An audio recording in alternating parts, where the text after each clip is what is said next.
Good morning students. आज हम लोग घूर्णित निर्देश तंत्र या रोटेटिंग रेफरेंस फ्रेम के लिए ट्रांसफॉर्मेशन रिलेशन निकालेंगे।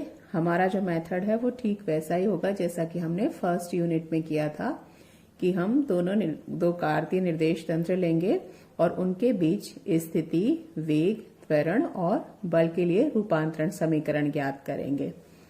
तो उसी तरह से हम स्टार्ट करते हैं घूर्णित निर्देश तंत्र या रोटेटिंग रेफरेंस फ्रेम। तो यानी ये हमने एक निर्देश तंत्र लिया है, एस मान लीजिए, उसको नाम दे देते हैं एक्स, वाई और जेड। ये उसके तीन एक्सिस हैं जो एक दूसरे पे 90 डिग्री के कोण पर झुके हुए हैं।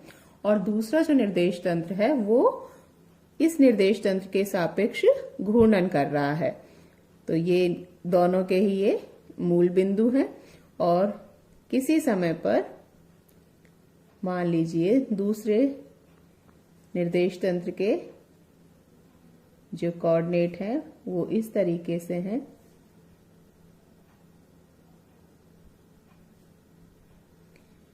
ये कोण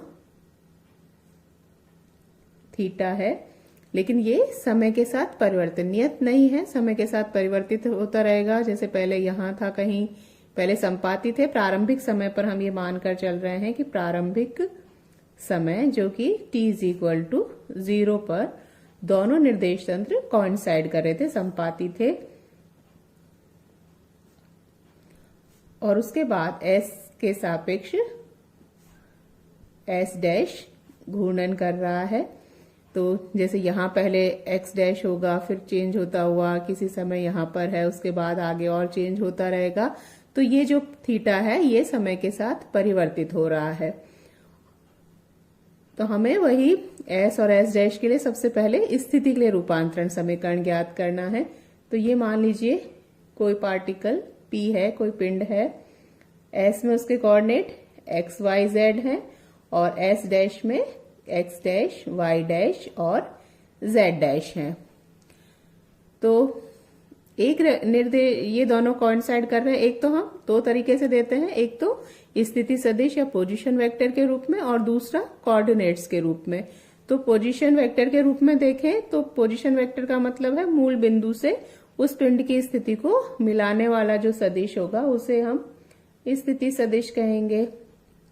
तो ये अब यहां देखें तो दोनों के मूल बिंदु संपाती हो रहे हैं। ये पिंड P है, तो ये जो दोनों हैं वो बराबर होंगे। तो स्थिति सदिश के रूप में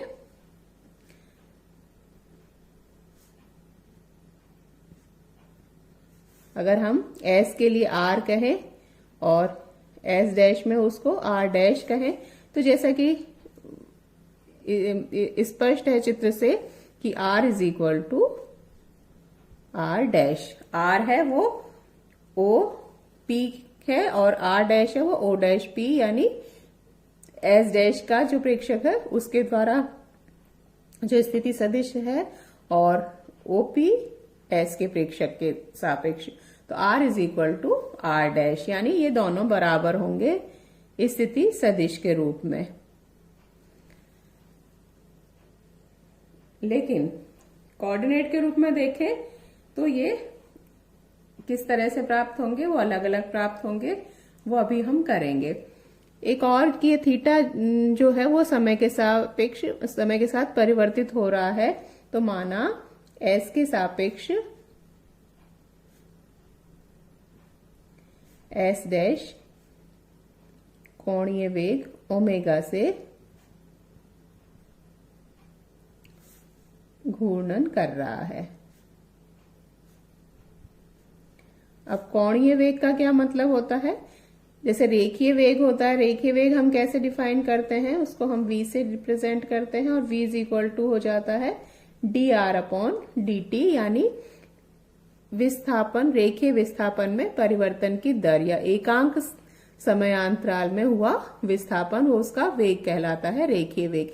इसी तरह से हम कोणीय वेग, जब घूर्णन हो रहा होगा तब ये कोण जो है वो लगातार समय के सापेक्ष परिवर्तित होता रहेगा। तो कोणीय वेग ओमेगा को हम लिख सकते हैं D theta upon D T, या एकांक समयांतराल में जो उसके कोणीय विस्थापन होगा वो उसका कोणीय वेग के बराबर होगा। तो omega is equal to d theta upon D t. अब इसके x के आई कैप मान लीजिए यूनिट वेक्टर, एकांक सदिश y की दिशा में j कैप और z की दिशा में k कैप है।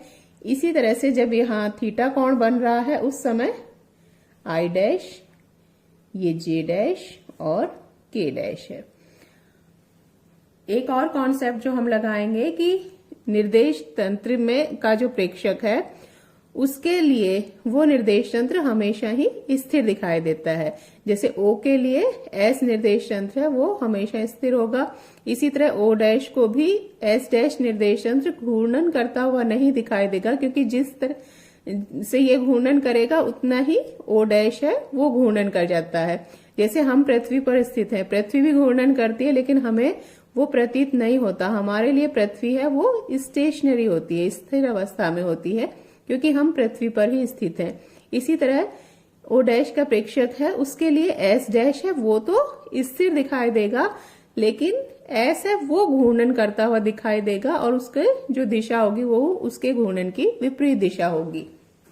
इसी तरह से S के प्रेक्षक के लिए S स्थिर होगा और S डैश है वो घूर्णन कर रहा होगा। तो ये जो स्थिति है या वेग है या ये जो घूर्णन हो रहा है ये सब है, ये एक सापेक्षिक टर्म है। हमें बताना पड़ता है कि किसके सापेक्ष बात कर रहे हैं।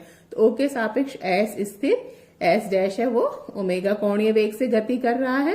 S डैश के प्रेक्षक O डैश के सापेक्ष देखें तो S डैश है वो स्थिर होगा और S माइनस ओमेगा कोणीय वेग से गति करता हुआ दिखाई देगा।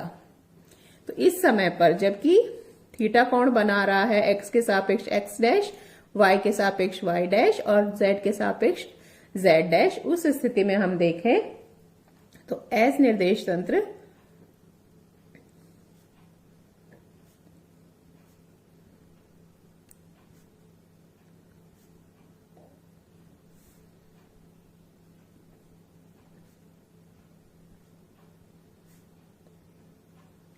निर्देशांकों के रूप में हम लिख रहे हैं। अब तो इस निर्देशांकों के रूप में S का प्रेक्षक जो है उसके द्वारा जो पिंड P है उसका स्थिति सदिश R लिखा जा सकता है I cap X plus J cap Y plus K cap Z। इसको हम फर्स्ट नाम दे देते हैं। इसी तरह से S डैश के प्रेक्षक के द्वारा उसके लिए उसी तरह पिंड P जो है उसका स्थिति सदिश R डैश और वो लिखा जा सकेगा I dash X dash plus J dash Y dash plus K dash Z dash. अब S के प्रेक्षक के लिए चूंकि S डैश है वो घूर्णन कर रहा है, इसलिए X डैश है वो भी समय के कुछ और अलग समय पर दूसरी स्थिति में आ जाएगा। ये कोण जो है वो परिवर्तित हो जाएगा। तो I डैश J डैश और K डैश है वो स्थिर नहीं होंगे, उनका मान समय के सापेक्ष परिवर्तित होता रहेगा, क्योंकि S के प्रेक्षक के लिए S डैश है वो घूर्णन कर रहा है, लेकिन S डैश के प्रेक्षक के लिए हमेशा स्थिर होंगे, उसमें कोई परिवर्तन नहीं दिखाई देगा। तो ये R का मान हो गया, ये R डैश का मान हो गया। ये चाहे यहां पर लिख सकते हैं। तो ये हमारा कोऑर्डिनेट के रूप में स्थिति के लिए रूपांतरण समीकरण हमको प्राप्त हो जाएंगे। अब हमें वेग के लिए करना है, उसके लिए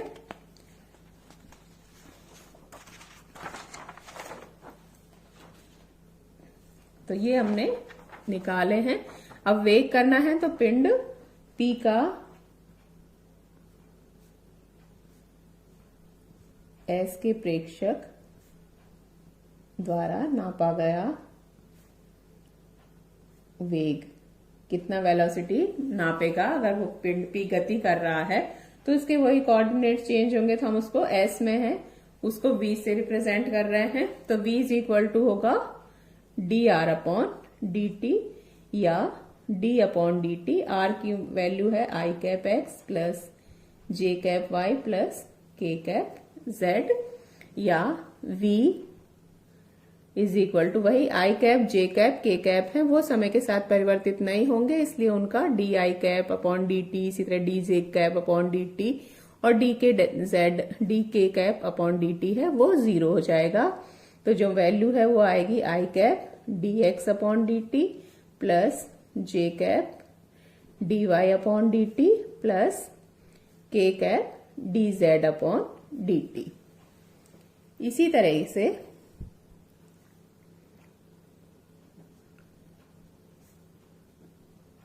पिंड P का S डैश के प्रेक्षक द्वारा